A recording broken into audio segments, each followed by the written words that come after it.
welcome to the latest episode of the Hero Complex podcast. For your host this week, it's me, Adam Greene, and with me as always is Patrick Brusnahan. Good evening, Great Britain. And our guest this week is comedian and political satirist who's really big on Twitter and stuff, Rosie Holt. Hello. How are you doing? You all right?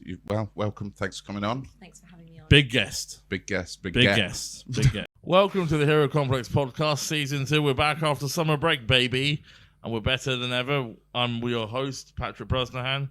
With me is my cohort, my confidant, Adam Greene. Hello. And our very special guest today, Ed Knight. Hey guys, thanks for having me. Hello and welcome to the latest episode of the Hero Complex podcast. With your host this week, it's me, Adam Greene, and with me as always is my friend and confidant, all-round great guy, it's Patrick Brusnahan. Good evening, Great Britain. Thank you, Adam. Yep, you're welcome. And with us, our guest this episode is comedian, podcaster, and OnlyFans model. It's Dr. Kat Baker. How are you doing? Whoa! Thank you for coming on the show. Thank you for having me. Really, really excited to have you here. I'm excited to be here. What's the doctorate in? Social policy. Social policy. Oh, okay. So you can see how I ended up in OnlyFans. Yeah. And honoured to have our next guest, Prince Abdi. Hello, guys. Hey. Hi. How are you, Nice to Prince? have you on. I was going to clap, but then it looks weird clapping for myself. Yeah, you can do that. That's all right. a little pat on the back. Yeah. It's good to have you on, man. Nice Thank to you. see you. Thanks for having me. Who's this? This is Mirror. Played by Amber Heard. Amber Heard, yeah, in the movie. You shitting out Commander's bed. She'll get you cancelled as well. What is this, a pro Johnny Depp podcast? Yeah, no, it is fucked up. He is probably fucked up. He's a fucked up guy. Johnny Depp. Nasty guy. He's a nasty man. He's the worst pirate. We don't like him. We've heard of him, but he's a bad pirate. What about Shakira? What should we like to go for a drink with? I think fun. It's like a Latin drinking session, a lot of tequila, a lot of sangria, tapas, a lot of small plates, a lot of drinks on fire. But you know, it's gonna be a crowd of basketball attention. You know what? Let's have a bit of a dance. And the good thing about going for a drink with Shakira is she'll probably expense it all against the taxes. But she's picking up the tab. So she puts my name on it. Next thing I know, I'm in a Colombian jail cell. But I think ultimately I would probably... It'd be weird not to pick Ace Ventura. So, well, who would you rather go for a drink with? No, it's the old show. No, Ace Ventura. When am I available to go to a drink with Ace Ventura? But I think ultimately I would probably... It'd be weird not to pick Ace Ventura. So what would you enjoy about going for a drink with Ace Ventura? You should remember that for the rest of your life. Probably brings like a chimpanzee friend or something. Oh, if he'd just turn up with a parrot and go like, don't worry about him, he's driving. Imagine all the Kind of catchphrases he uses in his... Yeah, like that. Those are just the catchphrases we see in the film. Imagine how many other catchphrases he has in his day-to-day life that you would encounter in the pub. I got free butt plugs from a company once. How many? It sent me a lot actually, and so I gave them out to like podcast guests. I was like, here you go. Yeah, because you only really need one. Yeah. I get. Attractive. You know how good your dishwasher is. Well, yeah, if one's in the dishwasher, then you need a spare. Well, to be safe, put that in pot wash. Let's not go eco in this one. Oh no! You're gonna kick yourself for number 2. Do you want to guess the top 5? Only Fools. Only Fools number 1. Rick Dibley's third if it's the right list. Vicar Dibley is third, yeah. 40 Towers. Number 5. Oh no! You're gonna kick yourself for number 2. You're gonna kick yourself for not getting it. So, You're missing 6. You're missing 6, 4, and 2 now. Not like a yes minister, yes prime minister. Yes minister and yes prime minister joint number 6. Now you're missing 2 and 4. You've got Blackadder. Yes, number 2. Okay, so you're now missing number 4. That's Army. Oh, right. That's Army number 4. So we started a Facebook group that was called the Brusnahan, which was a fan group for Patrick. And a genuine fan group for Patrick. It was us two, Olga Koch, Cressida Wetton, Matt Smith. And Patrick got very upset about it. Yeah. Look, because I woke up to this group and all the photos. First of all, he demanded money from it. All the royalties we were getting. The first thing I said was, "Where am I?" And then once I finally got to the local library and logged into Facebook, I found this group, and I thought it was taking piss because all the photos were like joy photos from like my birthday and stuff with people hanging out and all that. Yeah, but it was all photos of me like looking fat and drunk. And I was like, "This people taking piss on me," but. Which one of us could say the punchline? Aren't all photos of you?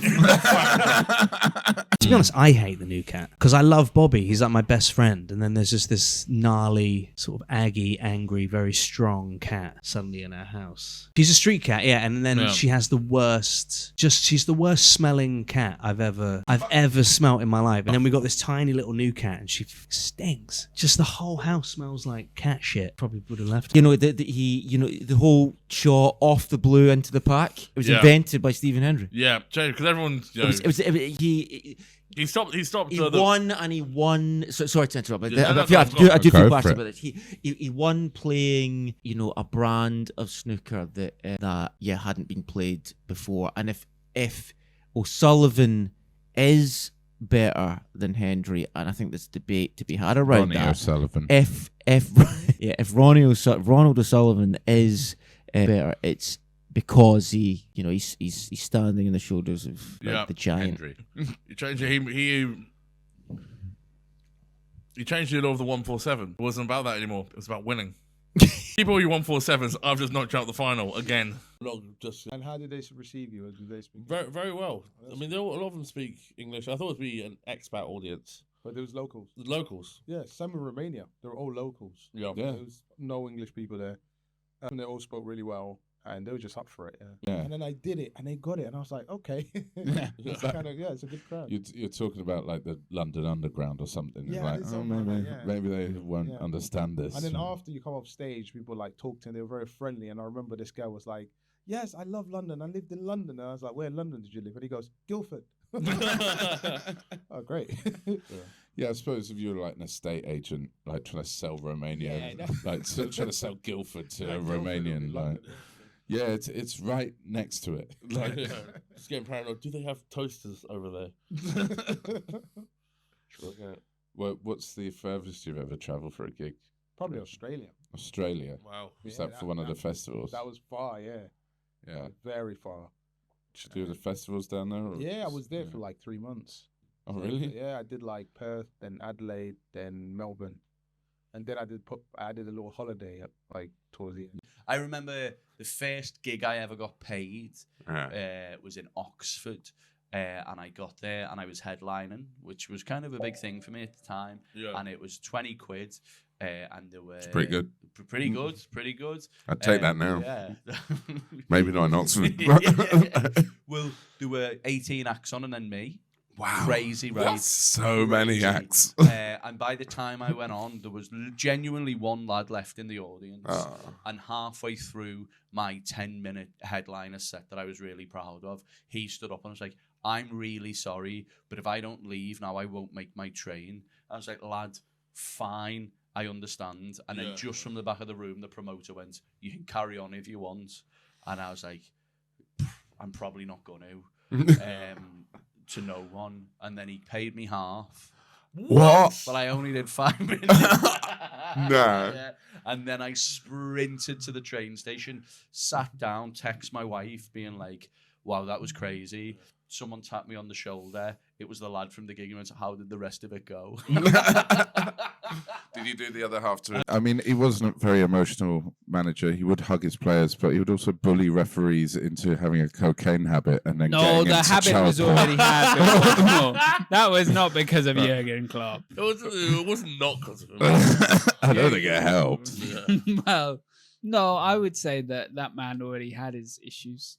And if a man with veneers like that can set you off on that path, then you need to be a better man. Veneers been German for teeth. No, but you've been working hard in the gym. Doing the gym, walking a lot, trying to get. I think doing 10,000 steps actually does help a lot. Yeah, because you're always active, your heart's always pumping, constantly sweating. Every time you get somewhere, you're panting, just like, "Please, I'd like to help out in the soup kitchen."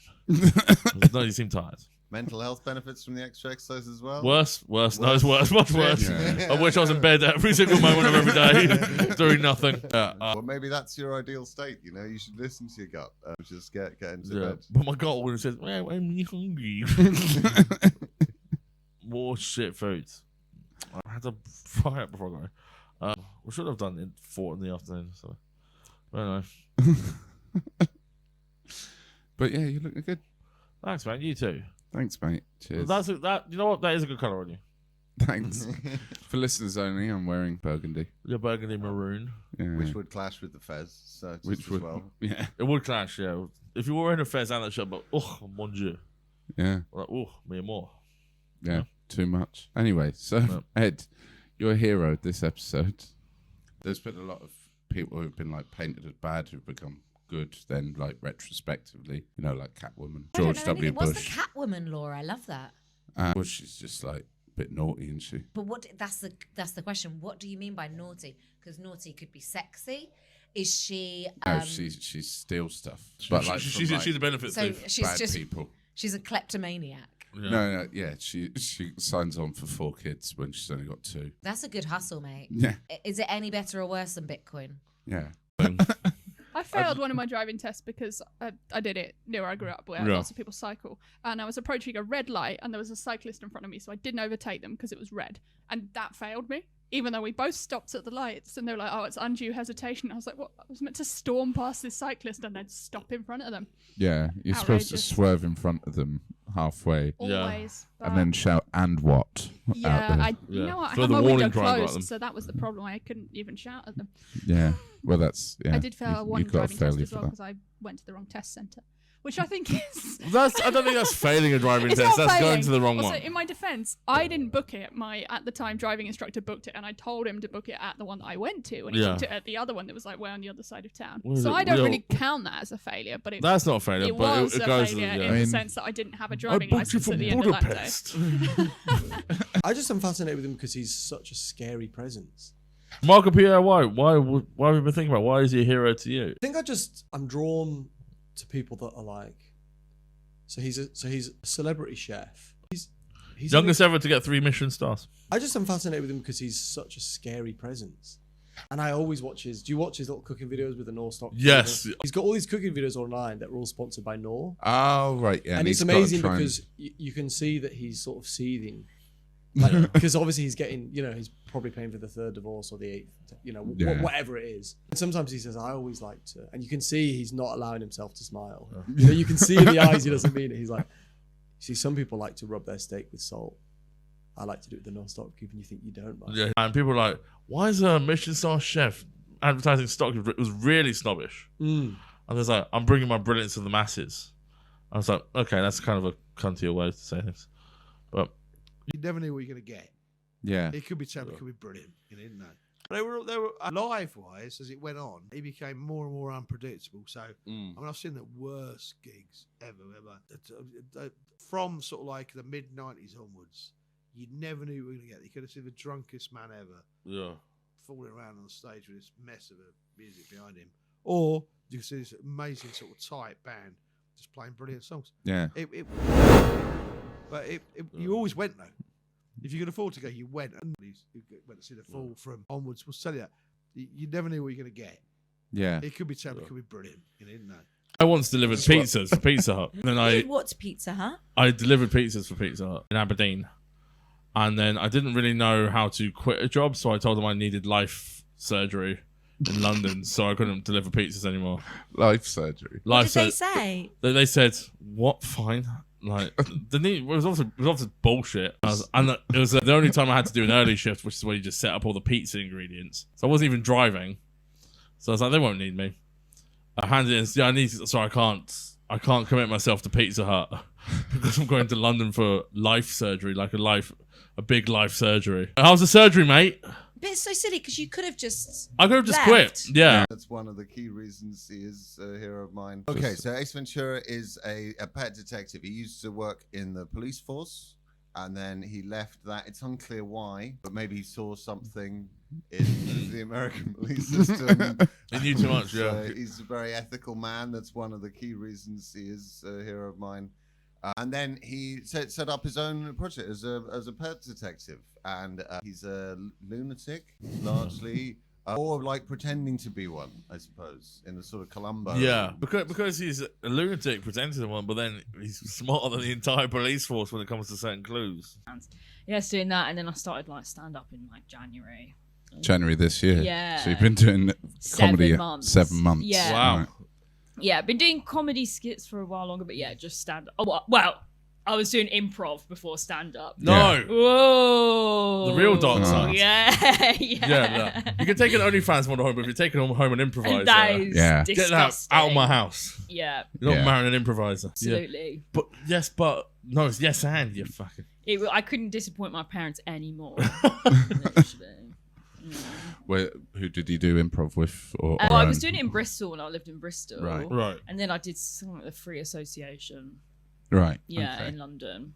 Yeah, well, I mean, as an industry, I think 80% of comics just need to quit, and then the rest of them could actually make a living off it. None of us want to admit we're in the bottom 80%, and that is the problem. Somebody has to be in this bottom 80%, but someone's got to be in. But everyone thinks that. I remember once talking to a pro comedian who's been going a long, long time, and I said to them, like, you've seen a bit of my stuff, like, do you think it's worth like carrying? I was looking for basically some validation that I'm not just plowing away at nothing. I'm a very forthcoming woman, and they said like that it was. They were saying it nicely, but the way that they said it to me, it kind of killed me. They were like, "Well, I'm in the 1%," and I was just like, "Right," and I still don't really know how I feel about it. But they were like, you should keep going, but like, just know that to get to like getting booked regularly in the London clubs where you get paid a decent amount of money, etc., is a long way away. And not from me specifically, just in general for a lot of people. But yeah, I'm still a bit like, was that arrogant? Was that honest? I don't know. And so before the Fringe, a pal of mine, Fraser in Edinburgh, was like, oh, you should do the same thing for Edinburgh Fringe. I'm like, I don't know if the Scots are like as autistic as the Kiwis. Like, I'm not sure how that would go down. Yeah. And I only had a couple of weeks to kind of prepare that. And same thing, stickers around town, QR codes linking to an ambiguous Instagram. And the Instagram got like 1,500 followers, and the videos are getting thousands of shares. I'm like, shit, there might be a few people show up to this. And yeah, went up Colton Hill. I'd just done a gig in London here, my first solo in London, caught the train up and ran up Colton Hill with a sheet, folded a sheet, 1,000 people there. It's like, what amazing. It was on the BBC. It was like and so it cool. Mega on TikTok. Yeah, man. Yeah. It was, well, I don't want to spoil this. Did you fold the sheet? Kinda, yeah. Oh, bro, kinda. The night before, not as well as the person doing it as their entire identity, but the night before doing it in Wellington was when I learned how. I learned how to do it the first time before doing it publicly, but it was so bizarre. And someone pointed out to me recently that there's an argument that it's like the biggest gig there's been at the Fringe. The only one that scared me was some guy who messaged me and then deleted his account, so I could only see the message as like on my screen, but when I clicked Instagram I couldn't open it. Yeah. And it was like, I'll come to your house and kill you, and I was like, oh. Then he deleted his account, so I'm like, how are you gonna find out where I live though? Yeah. How are you gonna solicit information to find out where I live? Is that for someone with a public profile who's regularly posting where they're going to be at like a few days' notice? Yeah, why are you coming It's to my like, house? I'm going to come to this one place, like it will be hard to find you. Yeah, you could find me at Vauxhall Comedy Club on Saturday at 9 p.m. Come kill me there. So what's your thoughts on Marco? Great chef. Really innovated ways to use stock cubes. The whole thing with him and Gordon Ramsay back. Do you think Ramsay's better than him as the students are past the master? It's so hard because neither of them have cooked for me. Yeah. You know what I mean? It's like me. You know what? It's like me saying like, who's better, Elvis or Rolling Stones? Now listen, I've not listened to either of their songs. Who do you think has a better crew? The Fall, or Marky Smith with the Fall, or crew? Like better people around them. Like, yeah, Dennis the Menace has his Menace crew. Dennis the Menace has got Minnie the Minx and Asher. Yeah. Obviously. There's about 20 of them. There's 20 of them, yeah. Wait, Name one more and I'm cool. Good gang. The bald fella. Who's the bald fella? The Bash Street Kids. The Bash Street Kids, yeah. You know what? But That's cool. they never hung out, really. Dennis the Menace and the Bash Street Kids. Yeah. They were like... Were they enemies? No, they're just in different comics, I think. Oh, okay. They didn't cross over that much. I mean, I had an opportunity. I was in Catherine Bigelow pilot. Oh wow! That I did with Catherine Strauss, who did Game of Thrones season 1 and 2. She was also the executive director and producer. And Catherine Bigelow, and I was filming in America for a month. Yeah. And then I was like, oh, in the back of my head, I'm like, oh my god, I could be huge, famous. But then at the same time, I was like, well, it might not get picked up. Yeah. And then I'll be back to normal again, performing to 15 people. So, yeah, and it never got picked up. But there was a time where, that could have been the other. No wonder it didn't get picked up. They couldn't afford it. Probably spent it on catering. Yeah. What was it about? It was about gangs. I was playing an undercover police officer who was posing as a drug dealer. Right. and I was actually playing an American character. Oh, so you had to do the accent. I was like a black American. So like I'll go up to one guy, I'll be like, "Yo, man, what you got for me, man? Come on, man, what you got for me?" I ain't got no time right now, man. But yeah, I mean, if we got picked up, it would have been amazing. But yeah, it is what it is. And I had a good story that was that in North Korea, hot dogs have been banned. So if you are caught eating a hot dog, even if it's in your own home, you can go to prison. Really? Wow. Yeah. Even in my bloody home. You can't my own eat bloody a hot home. dog anywhere. I just like the idea of all these people like secretly eating hot dogs. But I secret hot dogs. I And reckon- also, God, if it's a slice of bread, hot dog bread, does that count as a hot dog? Is that now a hot dog sandwich? I mean, if I was a North Korean lawyer, I think you could still be in prison for that. probably. yeah, maybe. I reckon they don't. I don't think. Yeah, probably not. Best not take the risk. They don't do loopholes in North Korea. No. I don't think. No. Can't do a 'cause- loophole. Yeah, You can't do a loophole in North Korea. No. How's the Ozempic treating you? good. Thanks, man. Yeah, Yeah, nice. I'm down 3 stone. Nice. I had to put on 2 to qualify for the Ozempic, but Right. still. So you're down 1 now. Yeah. Yeah, no, I'm down 3. It's good. That's good, man. It's all right. Like that village in Indiana Jones. Yeah. And then also 3 sacred stones. What do you do? Like, do you inject it into your tummy? Is that Yeah. is that how you do it? That's how you so do you're like you're stealing valor from people with diabetes. Yeah. I'm You're going to stealing valor and medication. yeah. Because You're they getting can't onto a afford it plane. now. You're like, I have to have this. Yeah. I have to inject myself in the. You We're not can letting you catch through. like- We're not letting you through this. You won't buy a big Toblerone. Yeah. You can do it at the other end. Stop eating the lottery tickets. I think I just called it a Toblerone because I was so excited to make my joke. I tripped over my words. Yeah. Never happened to you? We'll correct that in post. Thanks. I know what you normally discuss on your pod. Obviously, we've listened to it, but for the fans, A lot about me. a lot about you. Yeah, which is always important stuff. I know we talk about, depends who got on. If it's like other OnlyFans people, then we sort of talk about the business Yeah. and whatnot. Because it's booming at the moment, right? Yeah. But we also do advice for my sort of horny autistic audience. We do that as well, actually. Really? Yeah. Well, Okay. we just give each other advice. Yeah. Right. Yeah. Just force the eye contact. Yeah. You don't have Best to you look at can. the train every day. No. Right, yeah. There'll be one tomorrow. That kind of thing. Like, yeah. Sometimes I think like when you're performing, do you ever get like some people just get really upset? Like was just the other day I was doing a Donald Trump impression. I don't know whether it was good or bad, but I was just doing it. And I got this routine about I think Donald Trump is taking a shit when he's talking. He wears a nappy and he's talking because you could tell by his tone. And someone got really upset and he was like, "That's my president, man. Don't talk about my president like that." And he just like left the room. People get upset about the weirdest things, I guess. And Buffy, so Spike from Buffy, sorry, not Buffy from Spike. Who is he? Yeah, Why is he a hero? There would be a very, very long backstory. Originally, Lot of lore. Lot of lore. When we enter Buffy in season 1, he's a villain. He's a villain for about 4 seasons. He gets shot by the army with a dart in his head. That means he can't kill people anymore. And then he realizes that he can kill other demons and vampires because he's a vampire. Yeah. So he isn't good on purpose. He becomes good due to a trajectory that wasn't even his fault. He's a very flawed hero. But like, he constantly redeems himself, and I like him because he's like deeply imperfect and actually kind of horrible, but in the end saves the world. Yeah. Yeah. Starts out as like a really melty poet, kind of pansy dude, and ends up saving the entire world from all the mega vampires. Yeah. Yeah. Wow. Does he steal treasure from indigenous people? Yes. Oh, awesome. Yeah. Sick. Yeah, he does. There's an amulet. There's actually several amulets. One on an ancient Indian burial course ground.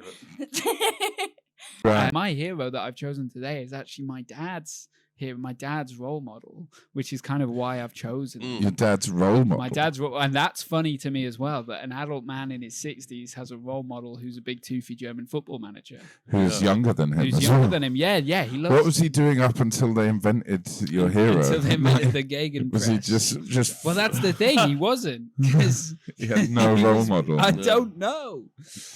You've gone for And Jurgen I've gone Klopp. for Jurgen Klopp, mostly because of the way he makes me feel and the impact he has had on well, my dad, like I Yeah. say, because Jurgen Klopp was the catalyst for my father showing emotion in a positive way. Not that he Right. would ever show it in a negative way, And Jurgen Klopp, famously at Liverpool, was a great man manager. He would hug his players, that kind of stuff. Yeah. And my dad genuinely, my dad saw that and started hugging us, which is nice. They generally think that you're an MP or that you're a spokesperson, and they don't get the bit.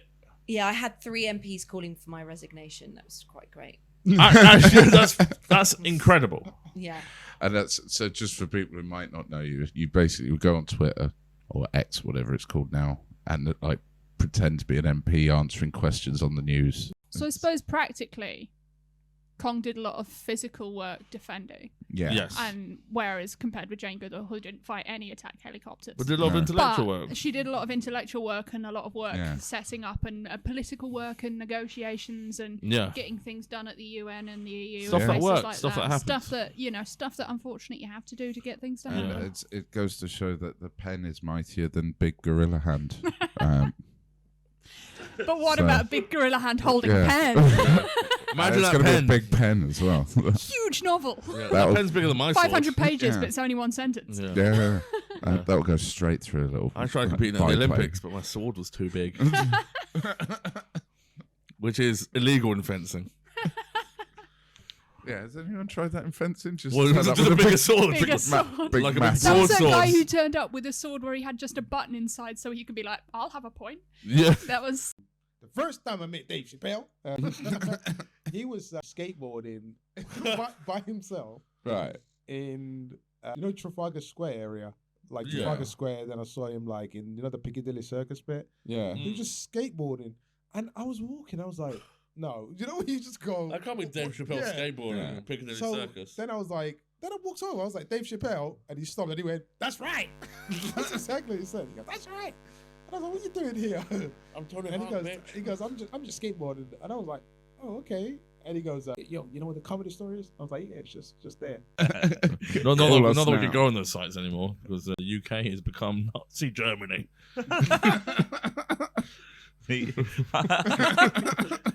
Yeah, I'm trying to watch disgusting shit online. you got to send.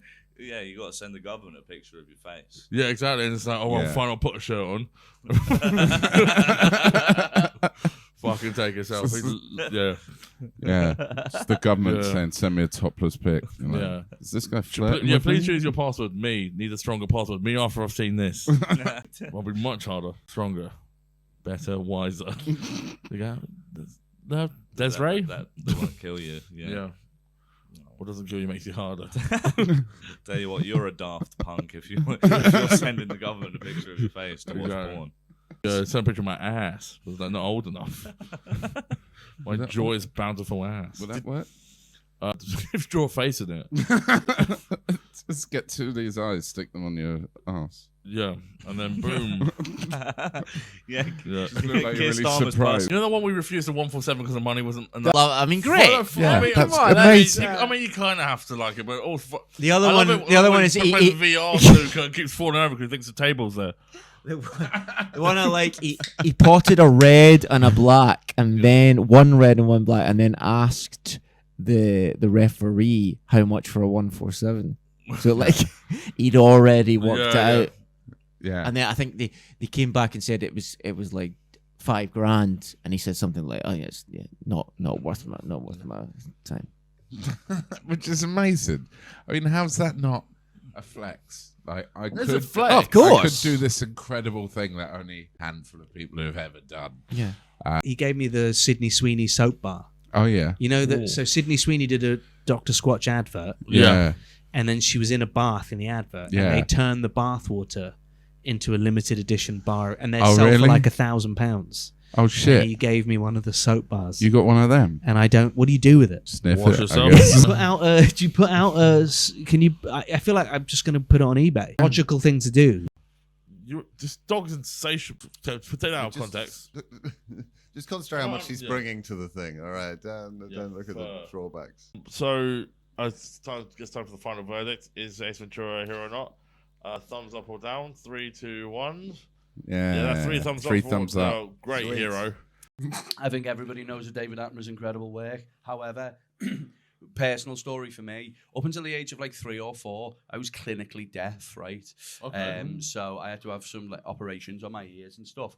And one of the speech therapy things that I got was I used to watch David Attenborough with the sound turned right up to learn how to enunciate properly. So I used to watch a lot of David Attenborough as a kid to learn words and do speech therapy alongside it. And I remember having to bang blocks together when I'm painting such a lovely picture of myself. I used to have to bang blocks together when I could hear as the kind of from the start to the end, the kind of tone of his voice. So when I was 18, sent him a note, like a fan letter, saying, "Hello, David Attenborough. I love everything you've done. Blue Planet, Planet Earth, Green Planet, all the planets, Water Rooster, Fire Rat, Jurassic Park. Yeah, love it all. Think you're brilliant. Dino DNA." And then he sent me a letter back. Really? Handwritten, monogram paper from the estate of Sir David Attenborough.